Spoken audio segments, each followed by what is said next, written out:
All right, everybody, welcome to another Tabletop RPG Network Roundtable. This is for February, and we've got 5 bright, shiny, beautiful faces for you guys. We do have more people in the network. They're just not here tonight, so thank you for all of your emails in the future, wondering why we only have 5 channels in the network, which we really have 10. So, yes, thank you, everybody. This is February 2021. How's everybody doing? Gary, you're looking dapper as always. Trying to put my smiley face on for you, Davey. Drake, how's it going? Rob? Paulette? Yeah. How's everybody doing? Monday, you know, blah. Oh, I hear you. Rob, last time I saw you, Rob, you had a different hairstyle. What happened? I had different hairstyle and had different glasses as well. Oh, you had those ones, didn't you? You were talking about you ordered them up. Well, I got these in mid-January-ish, late January. I've had them a couple weeks. Yeah. But the reason my hair is cut is because I sold my house, and while it was being shown, I was driving around looking for, you can't be at your house when they show it. So I was bored, and I went by the barber shop in there, and then that happened. Wow, I'm glad that was the answer and not that they wanted your hair with the house. No, I gave away my That'd be TV, creepy. but not my hair. How many? What do you mean TVs? How many did you have? So I have a TV mounted on the wall on the ceiling here, and then the big screen in the living room. But the reason I included them with the house is they're wall mounted, and the house was built in 1945. So if you remove those mounts, you're gonna remove the wall. So I said, just keep the TVs. I'll get new ones. Oh. Wow. Could have been, yeah. What else went with the house? Your bed? No. I'm telling you, man, if I rolled into your house to buy it, I'd be like, I'd want that bed too. Yeah, that bed's awesome. I'm keeping it. Okay. But I sold it for $21,000 over my asking price. Wow, it's a hot market, man. It is a seller's market right now. It's stupid here too because Spokane has no inventory. They're really low on places for people to get, right? So. Yeah, some friends of ours just bought a house, went for real estate. We did. We? I mean, I'm happy to do it for an hour.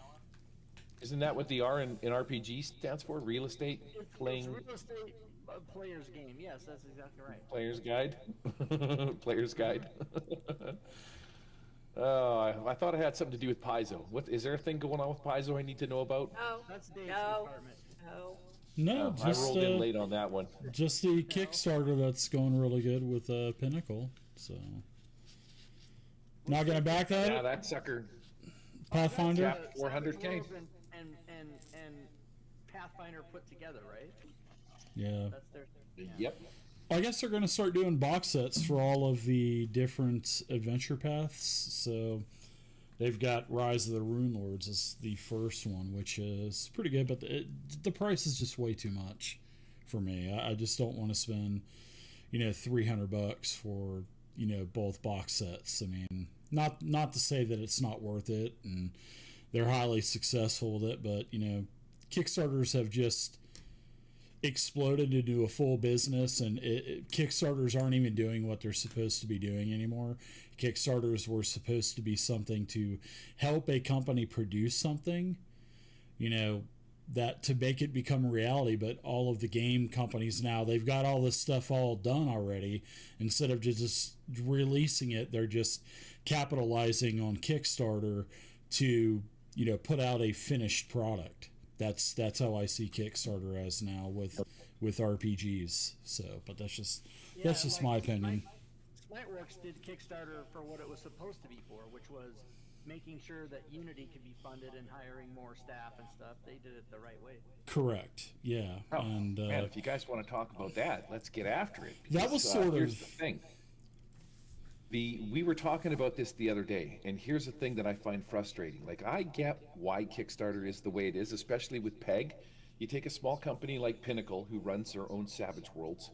They throw up everything on Kickstarter. It tells them exactly how many copies they need to print, and then they might order 10% more. So financially, I understand why they do it. It gives them a good idea as to how many copies they want. We were talking about something the other day, though. One of their stretch goals is you can get the Pathfinder stuff. But all the put on stretch Fantasy goals are Grounds. already planned out, Gary. They've got Yeah. 50 stretch goals. This is not, it's not impromptu saying, okay, we might be able to do this.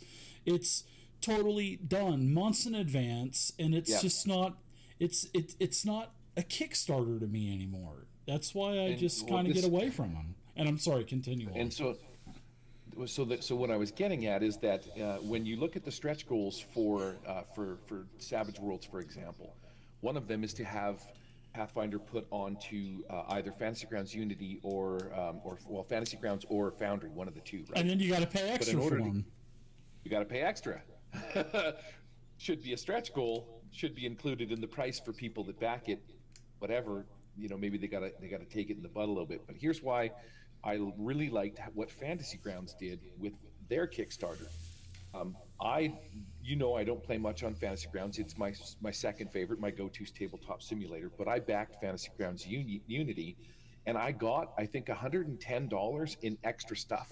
They were giving away minion packs. They were giving away, bush packs, texture packs, all The sorts of stuff. But AAW each map of those- packs, the token packs, Starfinder map packs. Yeah. Mm-hmm. And it's like the better they did, the more free stuff I got. And to me, that's a Kickstarter. Yeah. That is Doug why I'm ordered a backing it. bunch of custom art. Remember, he kept ordering custom art as well. And I just don't. I'm just not. Kickstarter was great when companies first started doing it. Especially in like. Perfect example is the Shine Tar Kickstarter. Even though it was a bust, and I never got half of the stuff that I was supposed to get for it. But that is the heart of a Kickstarter. We can do this and we can do that, and it's a risk. And you're warned that Kickstarters are a risk. And there's 5 or 6 Kickstarters that I've backed that I haven't gotten a damn thing for them. But that was a chance that I took when I bought into them. But now, game companies they've just got everything done already, and it's just a way to sell everything as a pre-order. Kickstarter is like a pre-order now. It's not even like something that is successful. It's just like a pre-order website now.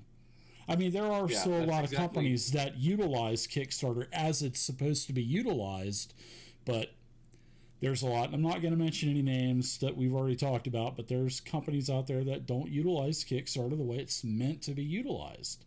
It's a pre-order. Yeah. That's all it is. Yeah. Exactly how PEG uses their stuff. Exactly like a pre-order. Yeah.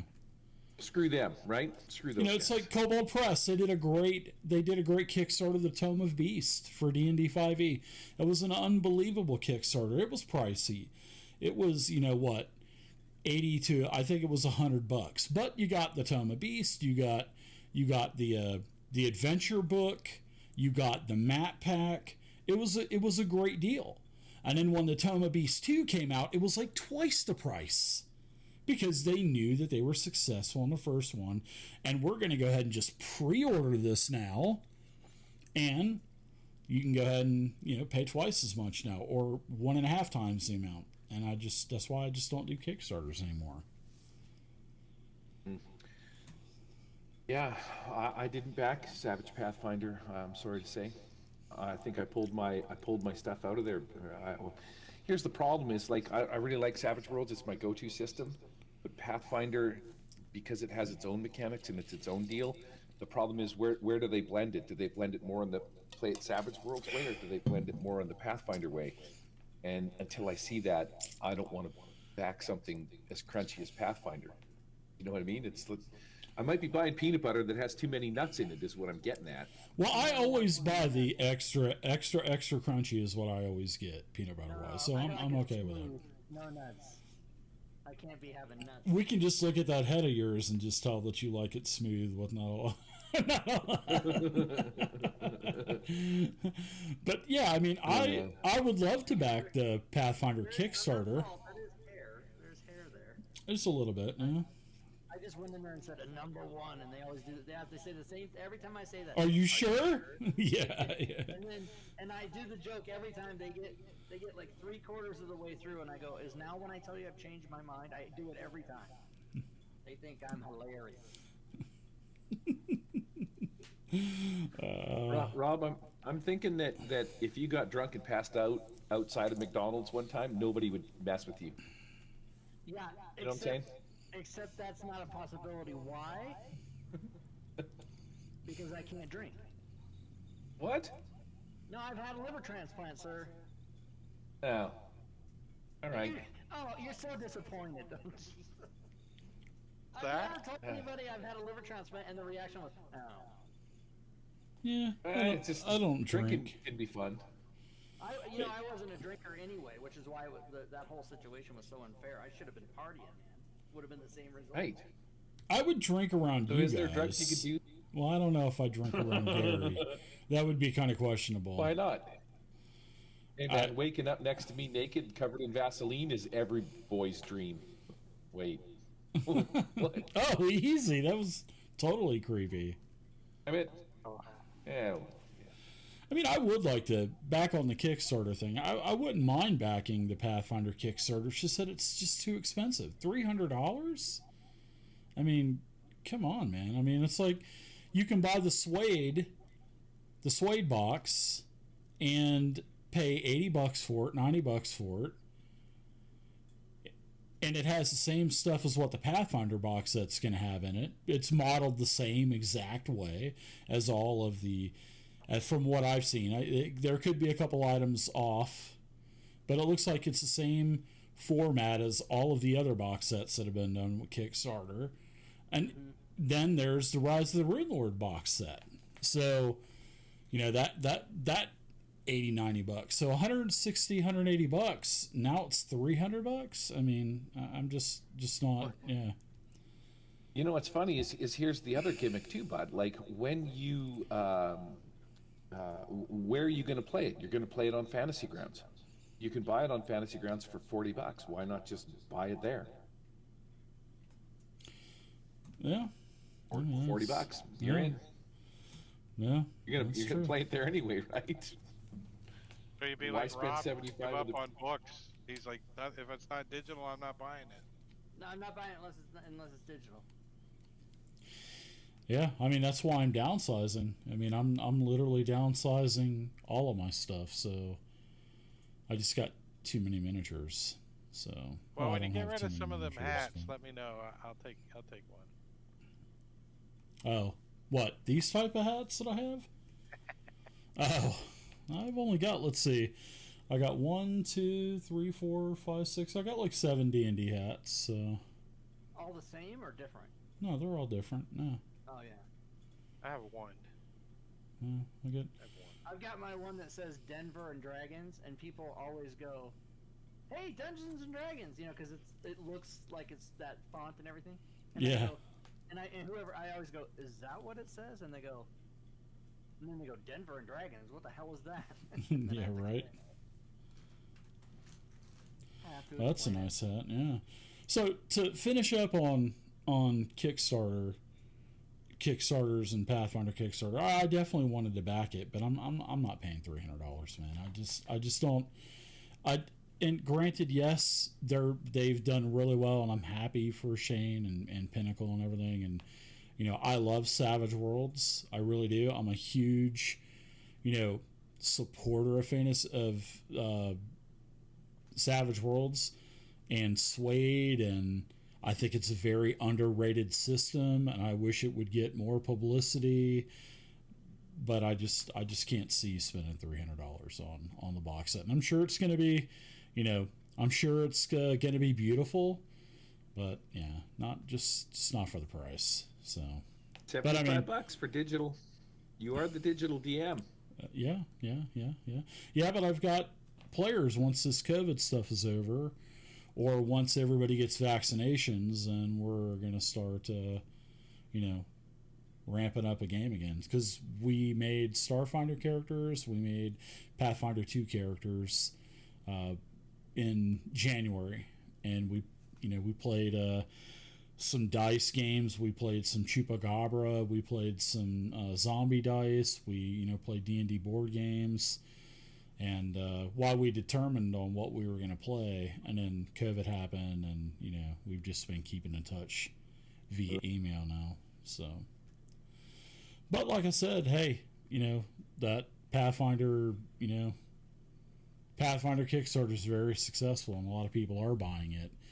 I'm just not going to. So, and Gary, you said you pulled yours out too. So tonight's subject. Well, we got a whole hour. And we have a full hour, so I mean, I don't think we could talk about house rules for a complete hour. So I pulled it out, Dave. Depends on the house. I pulled it out and I tapped it on my desk. Yeah. So what do you guys and gals got going on for games? Paulette, what do you got going on? Tuesday nights, I have Dragon Scales. Every other Thursday, I have a Gamma World game. I am now open on Friday nights, so that game's no longer. And then Sunday, 5e with y'all. Yeah, we came out okay on that. Do you only play 5e? Yeah, he doesn't. He's got on the Victorian lampshade. He won't do anything else but 5e. Every other Saturday, I have played other things, but I only broadcast mainly 5e, right? I only broadcast the 800-pound elephant in the room. He's lost weight. He's down to 770. That was pretty good. I like that. The 770-pound elephant in the room. Yeah, he's 775. If you used to say that, I guarantee people remember. They'll be like, what? Huh? How did you wave? Yeah, I don't know how to, Drake, I don't know how to lower my voice sensitivity in Discord. I don't know. So are you saying, Paulette, that you one of those settings are available on Friday nights for a game? Is that what you're saying? I am.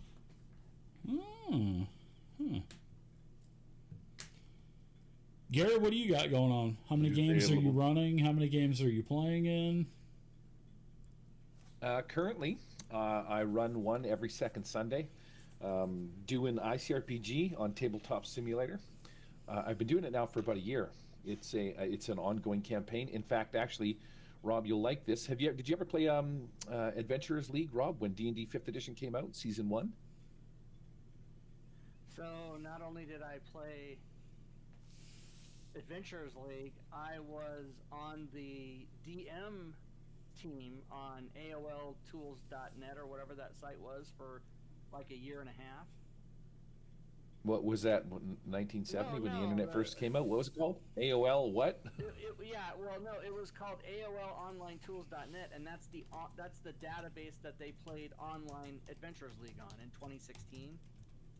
And I was I was one of the members of the DM team on that until I walked away because it was the same 30 power players signing up and playing every game so they could get the magic item, and then if they didn't get it, they would play it again, and it was a ridiculous shit show. And I walked away.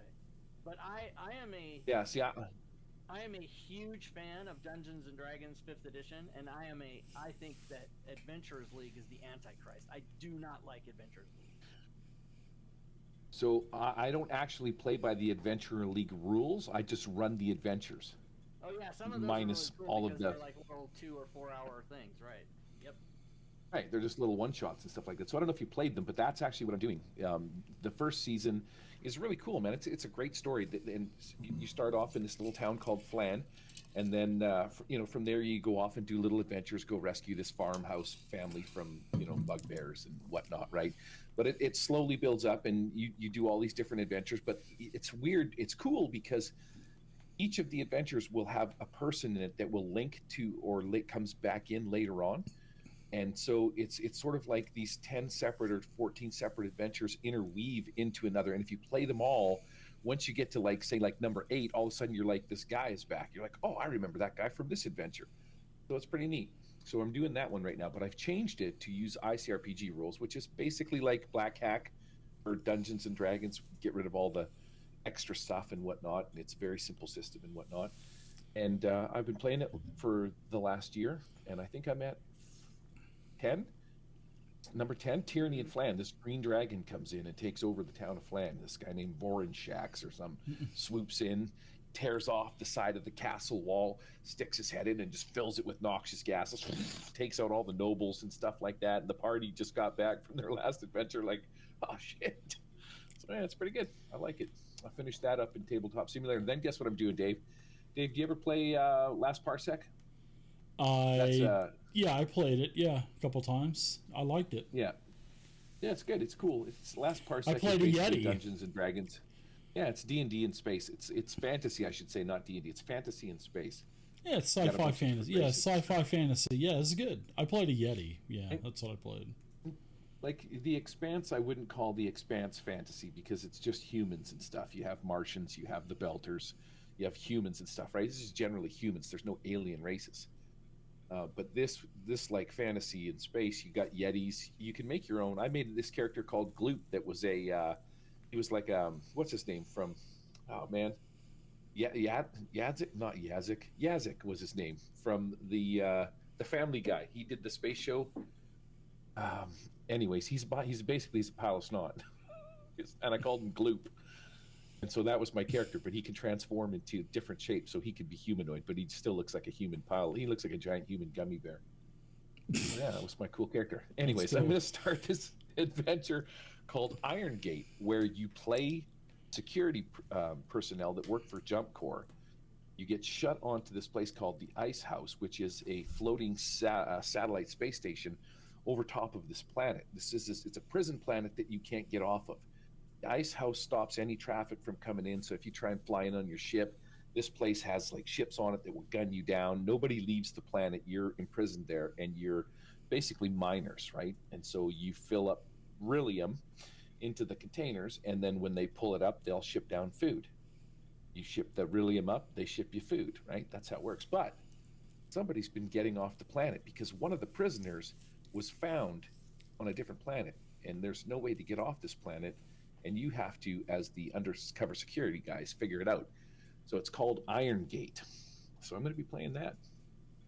Nice. Have you found it easy to convert the 5e stuff to ICRPG? I would imagine it's probably been a fairly smooth sailing to do that. Yeah, it's ridiculous. Yeah, super easy. Yeah. So that's actually kind of nice. It's kind of a bonus. I'm playing ICRPG to see if it has legs long term, like if it's campaignable. Certain games like PBTA, when you advance in levels, you get to the point where you have so many modifiers in your favor that you can't fail a roll, right? It's not really. It's good for one shots. In like fact, Savage Worlds, basically. Right. Just say yes. I don't want to agree with that statement. And D&D 5e and Pathfinder, but that's the way that it's supposed to be because you're heroes, right? Yeah, this is true. Yeah. Heroes. So, Drake, what do you got going on, bud? I don't know. Oh God, man! Everybody get some coffee, go to the bathroom, and come back. But Yeah. this guy played 17 games a week. Quick little break before I get into this. I am running. Well, let's start tomorrow night. I'm running Princes of the Apocalypse, and then on Thursday I'm playing in Marbania's Deadlands. And Friday I take turns with Matakuri. He's running Empire of the Ghouls, which I play in and stream. And on the off Friday, I'm running Homebrew Jungles of Schult. It takes place after the Tomb of Annihilation. And on Saturday, I'm over on Rob's stream, running Icewind Dale Rime of the Frostmaiden. And then Sunday, I'm running Yawning Portal against the Giants. And I'm off Monday and Wednesdays currently. Wow. Kind of on Mondays. You know, I think that we should sort of put the house rules into a different one, and let's talk game prep, because I have questions. I mean, I can tell you about my game prep. I've seen you prep games, Dave, which is really actually unique and interesting. But you've got Drake who runs 5 games a week. How do you prep for all of those games? I know. That is I just wing insane. it. I just wing it every week. I don't prep shit. No, My I'm answer's kidding. the same. No prep. No, I What? No. my prep Prep is is bullshit. usually the day before. I prep the day before. So here's my thing. I guess if you're running 5th edition and you're familiar with Fantasy Grounds, Rob, you can sort of, you guys might be able to wing your way through it. But here's where I'm gonna. You're probably not gonna like me after this, but Theater of the Mind is welfare gaming as far as I'm concerned. not being prepped leads to a shitty game is also another opinion that I have, and I'll tell you why. Just hang tight. Why don't we save that for? Why don't we save that for next month's topic? Let's do that for next month's topic. I'll stir this pot for later. Nobody else is prepped for that. That'll give you a whole month to stir the pot and think of all these things. I used to do a lot of prep, and I don't do hardly any prep anymore. Yeah, I'm the opposite. Yeah. I prep like a madman, and I don't prep for everything, but because my stuff is in a 3D environment and I'm actually playing on a table in a 3D room kind of a thing, you know, I have a setting with a town that has buildings and all sorts of other stuff. You know, I just build the scenes, whereas the stuff you do is reverse because you bring in all the data and information, and I don't do any of that. Mine's just stuff you look at. Anyways, all right, we'll leave that for next We'll time. do that next month, yeah, we'll do that next month. No prep, eh? Yeah. No prep. We'll do some game prep. Well, now, I will rephrase it. I do some prep, but it's generic prep for when players go off kilter. So I have something ready. So, yeah. That's not the way I live with Dungeons and Dragons. That's the way I live in my life. No prep ever for anything. I'm not joking. That's how I live. It's stress-free, man. Take it as it comes. Now, I was a stand-up comedian for 15 years, and I'm improv trained from Second City, so there's nothing that you can throw at me that I can't handle. But you don't need that. I'm not saying people need that to do it. Just don't prep your life, man. Just live it. That's what I do. So, what do you got going on, Rob? Well, yeah, we'll move on to that. We still got a half an hour. So, Rob, what do you got going on? Is 5e pickup games, and so literally anybody can come by Tuesday evenings and play a couple hours of combat once or every week, whatever you want. Just come by. Wednesdays, except for this month, is my show with Robin, who's on the network, and Round Robin. We just have fun and bullshit. Friday is Dungeon of the Mad Mage, which we started with Dragon Heist, Waterdeep Dragon Heist. We have the same people, and we've been playing that campaign since September of 18. And we're on like the 19th level of Mad Mage. And then Saturday is Drake's game, which I play in, but he DMs, but it's on my channel. And then Sunday, of course, is All Things Fantasy Grounds Talk Show, which is the next time we're having that is Valentine's Day, this coming Sunday. And it's the 3rd anniversary, so that show you don't want to miss, everybody, because that show's just going to be me giving a prize away every 5 minutes for as long as I feel like doing it. Nice. And that's what's happening in my world. I don't prep for any of it. So it's grueling to play Dungeon of the Mad Mage for that long. I know it's got to be grueling. We've had a really fun time, and there has been... We haven't played it every single week. You know, we've taken time off and stuff, but... Dungeon of the Mad Mage, I think we're on session. We play 3-hour sessions, and we're on session 77. So what's that, like 240 hours of D&D just in that campaign? Yeah. So well, you just recently finished that also, didn't you, Paulette?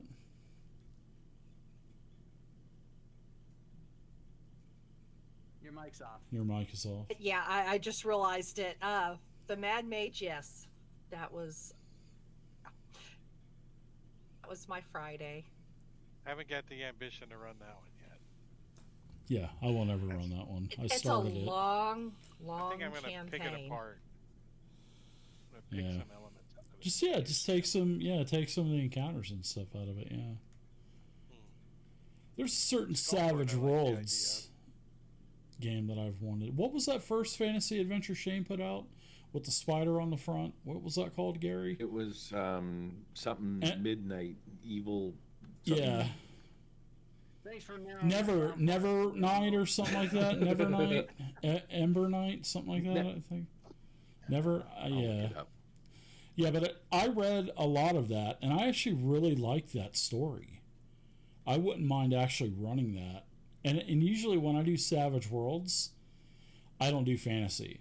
Because I play D&D and Pathfinder already. I don't need Savage Worlds to fulfill my fantasy wants and needs. You know what I mean? I think it's Never Evernight or something like that. Evernight. But yeah, that was his first adventure I think he ran with Savage Worlds. I think from reading the book. But I think he's redoing that for Suede, if I'm not mistaken. Mm-hmm. I thought I read an article somewhere that Evernight was going to be redone. So Evernight, that's what it's called. Yeah. It is called Evernight. Yeah, that was actually a pretty good story. I read it all the way through, cover to cover, and I was like, wow, this is really good. I was like, if I ran fantasy Savage Worlds, I would run this. So... Well, they've got some nice flavors of fantasy, that's for sure. Like you've played Hellfrost, so you've seen that, which is pretty cool. The magic and whatnot in that. Have you played 50 Fathoms? Have you done any of that before with the pirates and stuff? What kind of question is that? Is a bear shit in the woods, Gary? Of course I've played 50 Fathoms. Actually, never mind. Sorry, it's a stupid question. I watched all of your friggin' 50 Fathoms that you did. That thing it got cut short though. You only did what, 5-6 adventures? Because the players were just fighting with one another, and I just didn't. Right. Yeah. I mean, I threw in Aquaman, I threw in Nemo, I threw in the crew from Gilligan's Island. I tried to spruce it up as much as I could, but yeah. You know, to be honest and not to be a jerk, I watch most of the stuff that you come out. I'll try and catch you on Twitch and do my thing and whatnot, but most of the adventures that you've run I haven't paid attention to until you started running 50 Fathoms. I did watch the Owlbear one where you made the seagull stew and stuff like that. That was hilarious. 13th Age, another great game. Now, talking about public play, if I were to ever run public play, it would be the 13th Age public play stuff and Pathfinder Society and Starfinder Society. Those are the ones that I would definitely run. But yeah, I not only did I watch most of your 50 Fathom stuff just to see how you sort of played it because I had run it myself, but I also downloaded them or converted all of the audio so that I could listen to it while I was at work. So you're awesome. That's how invested I was in that one. Maybe I might go drinking with you. I don't know. I'm telling you, man, we could a couple of drinks, a little bit of lube. It's a good time. It'd have to be a strip club. Dave. Somewhere in a public setting. middle of the day, so you can get away. Yeah, right. Yeah, a noon. Uber on call. Yeah, noon p.m. time, not midnight. So we're going to move on to the topic of this month's roundtable discussion, and that is house rules. And every game that I've ever played in has always had house rules. I've got a few house rules as well, and we'll kind of go around. We'll start with Rob this time. Rob, what kind of house rules do you do when I don't even know if you run any games anymore, do you? Well, I haven't lately, but I definitely have something to say on the subject. Yeah, what kind of house rules do you run? Hang with me till the end, because it's going to sound like I do have one. But as a rule, I absolutely 100% despise house rules. The reason I do is that a lot of times with D&D, whether you're playing online or you at the kitchen table with your friends, or and the years go by, house rules I think are a detriment, because once you change anything from the book, you now have to explain it to everybody. Whereas if you do rules as written, there's no question. Everybody automatically knows. You don't even have to have a discussion. The rules are the rules. So I generally just do not like house rules and try not to play with them, especially since I'm running 5e pickup games where I don't want people to come and go, okay, now we got to take 10 minutes to tell you what our house rules are. I don't want to do it. Yeah. Now, there is one that I do have that I like to use when I'm DMing a campaign, but it's only because I use Fantasy Grounds and it's a VTT. So in other words, I would not have this house rule on my tabletop at home, but I do for Fantasy Grounds because it's such an awesome program, especially since it has line of sight and everything now. I know what you're going to say, but keep going. Is unless it's a spell or magically done somehow, I don't allow flying as a race trait or as something that you can do easily without having to do anything. And the one reason I do that is because since we have Fantasy Grounds, I don't want a player to say, I fly up and reveal the whole map. That's such bullshit to me when you've paid to have, Fog of War and right? So you guys get what I'm saying. So that's the one rule I use in Fantasy Grounds only is if you're flying, it has to be from the fly spell or because you got a magical thing that makes you do it, and that's all fine. But not as an innate ability, and that's the only house rule I have. And again, I have to stress, I only do that because it's Fantasy Grounds, and I want to make full use of the shading and lighting and Fog of War and hidden maps and all that kind of shit. So that's how I feel about it. All right, everybody. Well, thanks for joining us this month with. No, but that does make Pretty sense. much sums it all up. That does make sense. I have a question. In Fantasy Grounds, if a player wants to fly up and reveal the whole map, can you set it up so just that one player can see the whole map? Or nope. So not now you can't, but I think that will be a thing. And once that takes place, then I'll be fine with it. I haven't heard anything on that. Where'd you hear that? Would be realistic, right? You fly up, you see everything, no one else can see it, you have to come down and then describe what you saw. It'd be fantastic. I would love that. And I think that's going to be part of their new thing, right? No, not that I know of. Where did you hear that? The beta is you can set lighting or distance viewing per character, so that would absolutely. You can manipulate the system. You can manipulate the system. Yes, you can do that. You'd have to go into the variables and light ranges and everything else. Well, but you're going to be doing that anyway because you're going to give this guy dark vision, which is black and white map. You're going to give this guy torchlight, which is 10 and 20 or 20 and 40. You're going to give this guy true sight. You're going to have this guy, he's a human, he doesn't have anything. So every character is going to see differently. That's already a thing they're coming ahead. It's not live yet, but it's close. And it's so the guy internal. that flies up would just unmask the map for that person and not everybody else. That would be awesome. Well, yeah, like I said, you'd have to go in and manipulate the variables to do that. So, but then again, that's only if it's an open map. I mean, if there's occluder walls in the way, you can't go over that. There's no XY in Fantasy Grounds. There's no XY access. So sure, you can open it up, like it is now, but they're still not going to see through those walls. That's the whole thing I'm getting at. There's no XY. Yeah, true. Yeah, so you have to drag the token to show that individual token what they would see if they flew up, basically. Yeah, there's nothing like that in the plans. Not that I know of. Well, they're going to have to put in something. I mean, this has never come up before, but nobody's probably thought of it. But I don't think it would be that hard for them to do. I mean, I'm not a programmer, so I'm only guessing. But I really don't think it would be that hard for them to do a thing where how because the DM can turn off all line of sight or turn it all on and expose the whole map to the party. They ought to be able to do a thing where they click a button and just drag it to one of the players' tokens, so just they can see it. That shouldn't be that hard. But if they aren't ever able to do that, I'll just keep my house rule. But then if you turn off all line of sighting, then you're going to see in all the rooms and everything else. That's So there's, like I said, there's no XY. There's no XY axis going up and down. So it's until that base feature is added, it's impossible. It would be impossible.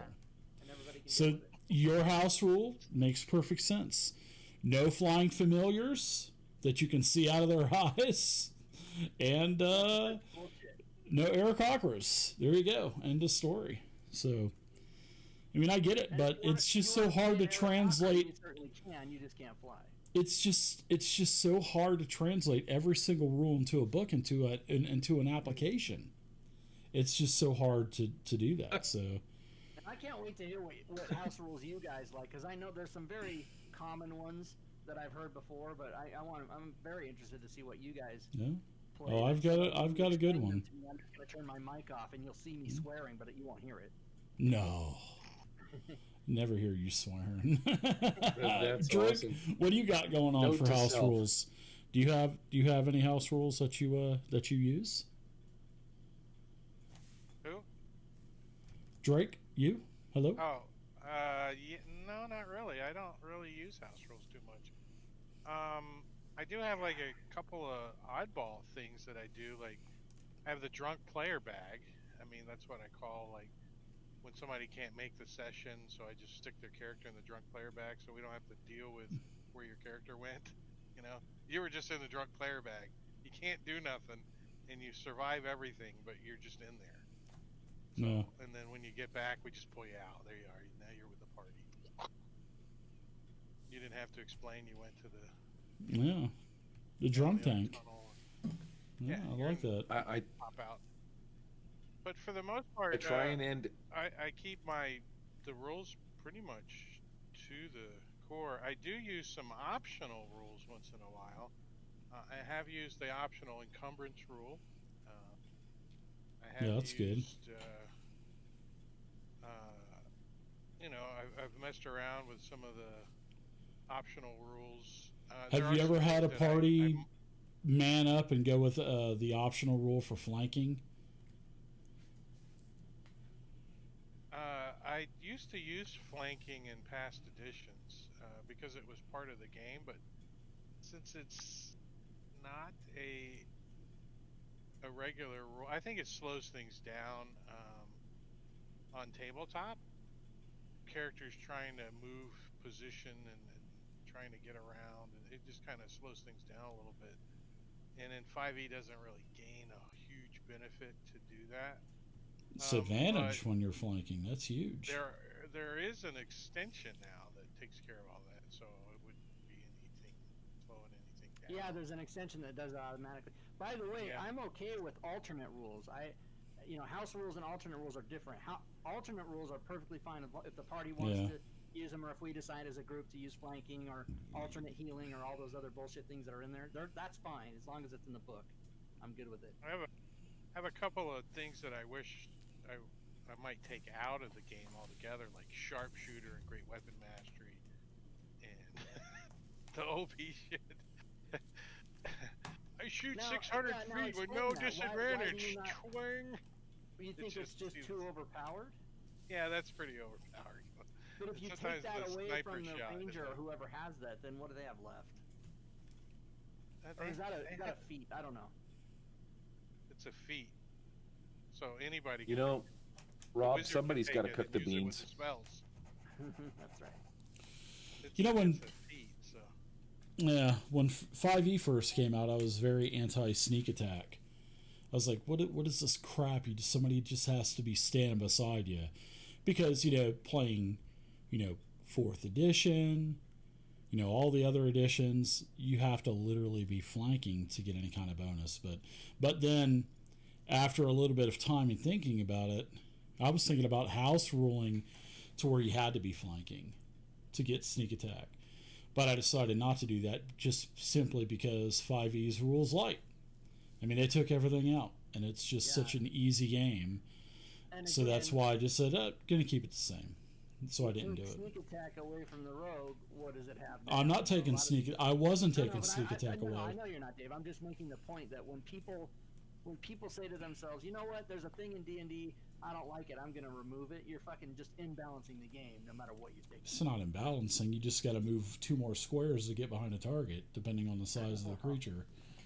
There's nothing. It's just adding another variable in there. But seeing that it's so rules light and player friendly, I'm like, well, I'm just not going to do it Yeah. because everybody just bitched That- about it that anyway. goes So along, you can gather up all 20 million 5e players and the 400,000 or 500,000 people that play tested the game for 2 years before they put it out, and you're going to have disagreements, and people are going to like things and not like things.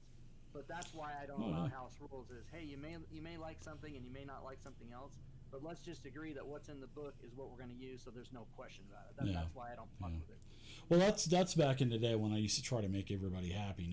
Now it's my way or the highway. So if you don't want to play by my rules, good luck finding another game.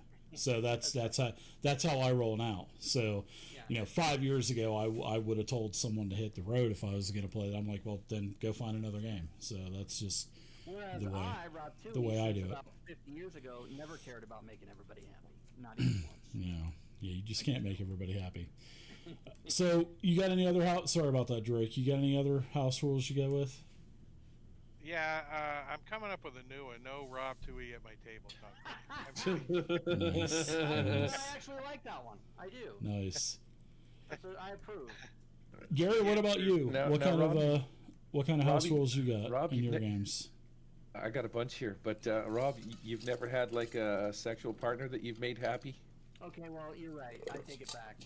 And I think, On people don't topic. really- On topic, my guys. online personality is really not like my real personality. I'm a nice guy. I just don't want people to think that. So what do you got going on for house rules, Gary? I got. Well, I don't play 5e, and that's exactly why. You know, if sneak attack is going to break the game, I'm not playing it. No, sneak attack doesn't break No, the game. nothing. I got nobody. I like to play games that have like resources and stuff like that. I find them interesting because anytime I can play a game within a game within a game, for example, like Savage Worlds Initiative, where you deal the cards out and stuff like that, there's a little mini game going on there. If you get a Joker or something like that, everybody gets Benny. So it makes initiative exciting, fast, easy. You're good to go, right? The Benny resource in Savage Worlds is kind of like, and I'm going to probably get crap for this from my stupid friends, but I've always said it's like saving throws. Saving throws do a lot of things. But one of the things that they do is allow you to sort of re-roll an outcome, you know, like hold person. Oh, I cast hold person. You can have the spell successfully go off. That person makes a saving throw, and then all of a sudden they're just, you know, the next round they're not. It's like a, and I feel that bennies are sort of similar in that perspective. They allow you to re-roll an outcome in such a way that it, you know, you can sort of or change the way the story's flowing. But I do have a house rule that I don't ever give out more than 5 of them. And the reason is there, I don't think there's a cap on how many bennies somebody can have. But if you've got more than 5, you're not spending them to do fun things in game, like increase your damage when you're shooting somebody, or succeeding on, you know, something extra fun, like, you know, just things like that. So yeah, that's one of my house rules. I also play ICRPG, which has hero tokens, kind of the same deal. You can spend a hero token at any time to either re-roll, or you can add 12 a d12 to whatever you've rolled. I'm not going to get into the mechanics of that game, but I like that idea. So if somebody does something fun or cool, you give them a hero token, right? I look at it like this, you know, you're shooting your bow into trying to take out the big bad evil guy, and you miss, and, you know, you just need that heroic moment kind of a thing. So you can spend the hero token that you've gained to accomplish the task and do your business. You can also spend it to add damage, I think. I have to look at my own rules all of a sudden. I can't remember. So that's a house rule. Anytime I have a resource game and stuff like that, I kind of like to keep the resources flowing. So I put caps on things like that. If I'm playing D&D, which I don't, there's something that we could probably talk about at one time too. Do you guys ever have players that come up and they're like, "Oh, I want to see if he's lying"? Yeah, it's like sense motive, or, you know, I mean, No, there's skills for that. Yeah, insight, sense motive. I mean, yeah. I know it says that in the book, but who are we kidding here? Like Dave, I could tell you right now that I got a friggin', you know, a purple dragon sitting next to me. You can roll the dice, and all of a sudden you can tell if I'm lying or not. I hate it so much; it drives me mental. The idea that you can just walk up to somebody like you're a trained mentalist. Like, I know people can do this. Mentalists can do this. Right, They can catch on to subtle persuasions or, you know, subtle movements and ticks, but they're people that are actually trained. If you're an archer, you're not a mentalist. You're just a guy that shoots friggin', you know, arrows into the bush and shoots stuff. So I don't. And here's the other thing too. Another house rule that I don't really, because again I don't play it, but you ever have somebody try and pick a lock and then they fail and they're like, "Well, can I try it again?" No. Wait, what? It's just beyond their skill of comprehension. Yeah, when you level, you can try it again. I remember, was that second? Do you know what I mean? Or come back tomorrow and try again after you gather your senses and think about the complexity of this lock. Sure, you can try it again later, yeah. Right, or you get the mage that's like, "Can I try it?" And they roll a 20, and you're like, "Oh man." Well, yeah, I hate that. That's Well, not really. So that, like, no matter which RPG you're playing, that, like in 5e, for example, that's not. There's no rule about that. It just makes common sense that as a player and a DM, like, oh, I roll and didn't pick the lock. well, I can try again. Well, then you can just roll till you get a 20 or whatever. Like, that's so fucking Right. stupid. Yeah. Why I roll? agree. Yeah. Why? Yeah. Just you narrate. Get one try. Yeah, just narrate Well, that you've done it. Or if they they're in fail, break the combat, like lockpick to time where they restraints, can't do then it anymore. Sorry about that. you get one shot. But if they got an hour, the hell, yeah, pick it. Yeah.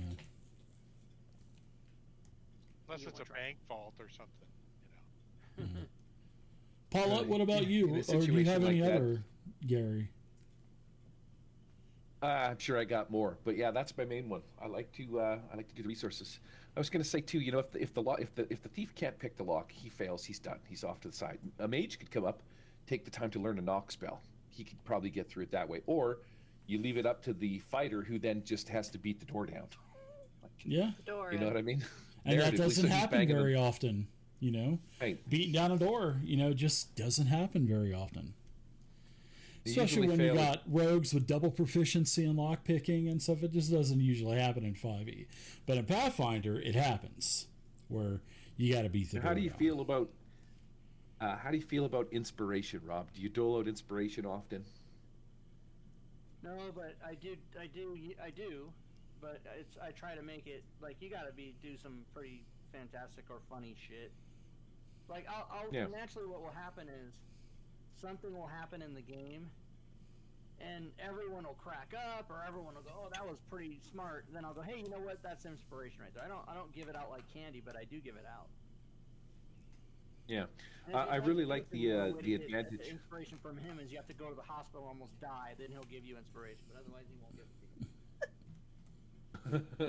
I think that the advantage-disadvantage mechanic in 5th edition is probably one of the neatest mechanics that they have. Oh yeah, I like was it. That actually Boring. comes from D&D 4th edition, just to let you know. That comes from 4th edition. Nobody Reroll. played 4th edition, Fourth Dave. edition, they called it a reroll. Yep. I played fourth What? edition. So, Paulette, They- what about you in house rules? when you- Considering I've never DM'd, Would you have any in your game? What? never have. One of the house rules we have is don't be a douche.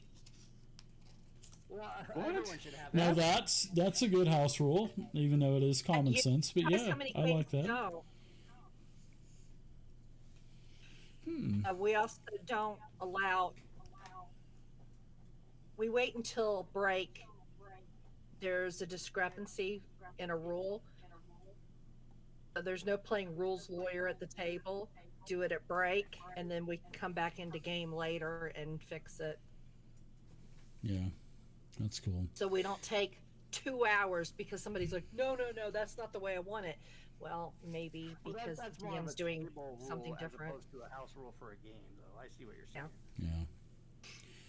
I myself, I've only got usually two house rules that I go by, and it doesn't have anything to do with, well, one of them may have something to do. But the first thing is and this is controversial to a lot of people, I do not allow guys to play female characters, and I do not allow females to play guy characters. And the reason for that is, back about 8 years ago when I first started really seriously DMing, I had a couple of guys that played a couple of females in a Dragon Age game. They played,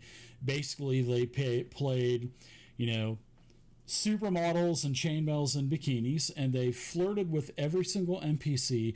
They wanted to sleep and have intercourse with every single, NPC. They wanted to RP this, and it just made the game super uncomfortable for me as a DM. I didn't want to do that. So I don't allow guys to play gal characters and gals to play guy characters. There is an exception. I had a player that was going through transgender, and we talked about it, and I thought about it. I'm like, you know what, that makes sense because you are going from male to female. So yes, I will allow that. But yeah, I don't allow that. And I got a slew of shit from people that would say, well, that's all I play are females. And I'm like, well, then you're not going to be playing in my game. That's basically what I said. And I had players on waiting list that wanted to play in my game. And then when it was come time, I tell them, look, no female characters. And they're like, well, that's I can't. I'm like, well, then you got to find another game. So and then when you tell them that, they change their tune. So okay, yeah, no problem, I'll play. So that's just a personal thing that I have. There are exceptions, but for the most part, I don't allow it. And what the about other house, really horny kobolds? No. Allow those?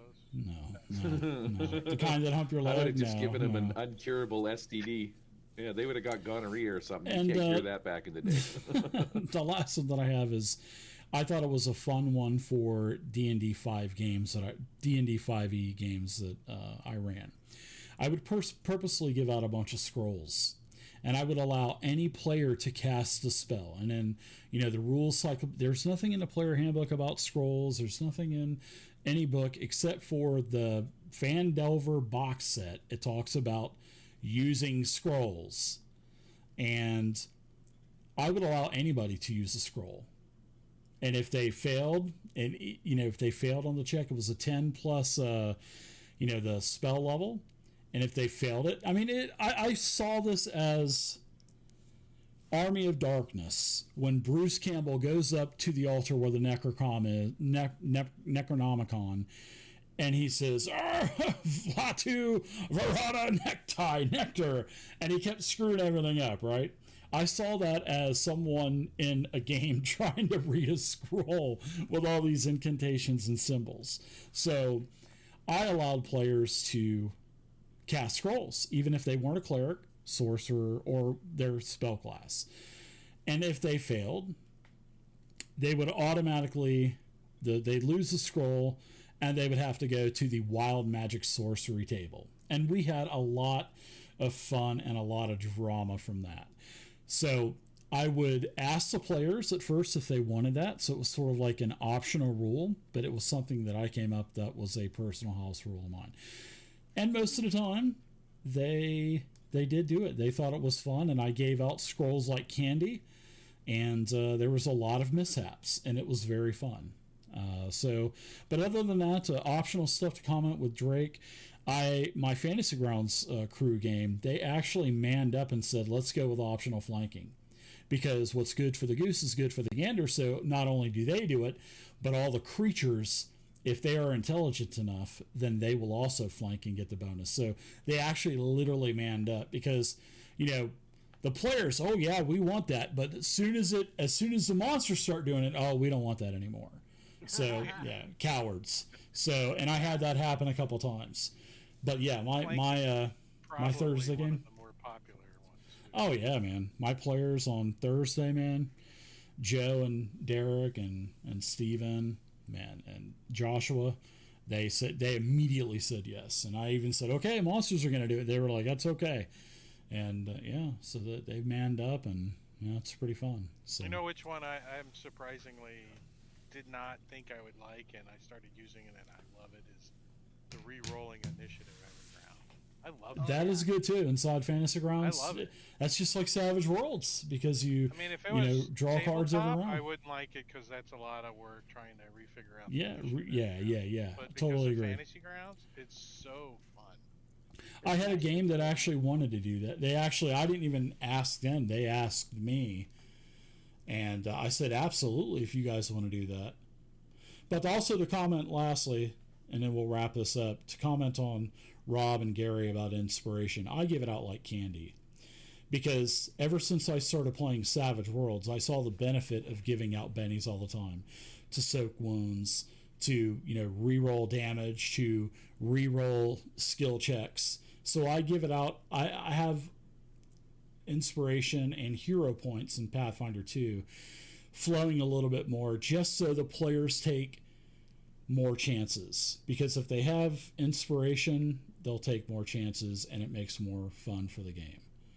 So yeah, but I give it out every session, many inspirations. One of the rules that I see so many groups using and just so many DMs using it is allowing re-rolls for inspiration, and that is fucking garbage. I hate that.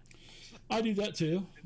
I do it as well. Yeah, I do it as well. Even though the rule technically states you have to declare ahead of time that I am inspired by this certain event or inspired by what one of my other party members have done, and that will grant me inspiration. But I allow, if people come up with, it's like I've told my players, if you come up with a cool way for me to allow you to use an inspiration, I'll let you do it. So, but I mean, it just kind of, but I know you're a text written by the book kind of guy now. I am. And so the only reason I'm like that is so that I never have to take time out for questions or explain shit. Like, it is the way it is. We all know in advance. So it's never gonna. Because the biggest thing is like the rule about discussing stuff after the game's over and stuff. That's a really good rule.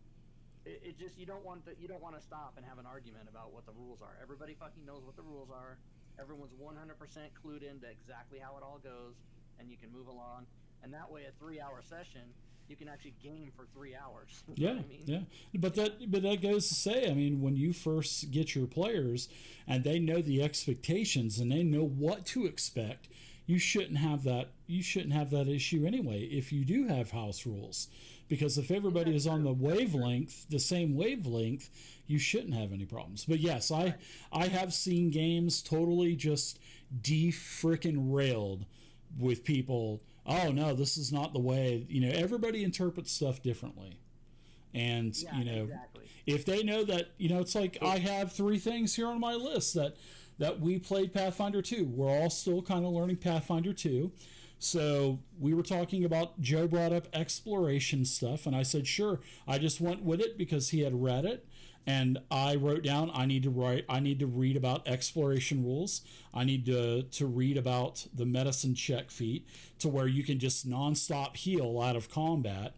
But I couldn't see that for 5e, but I see it for Pathfinder 2 because those games are totally different, and Pathfinder 2 is vicious compared to D&D 5e.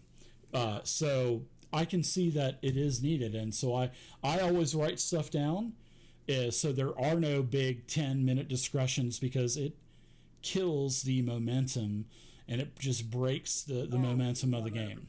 Yep. So so I always write stuff down and come back to it, and then the next week before we start, while we're off air, we discuss it, and then we go live. Bam, we're good. So all right, everybody, so that's going to wrap up the show for this month. We went a couple minutes over, and thank you, everybody, for watching. And when this is put onto YouTube, feel free to leave a comment down below, and I'll join in the discussion, or any of the other participants in our network can also join in as well. So thanks, everybody, for hanging out. We'll see you next March.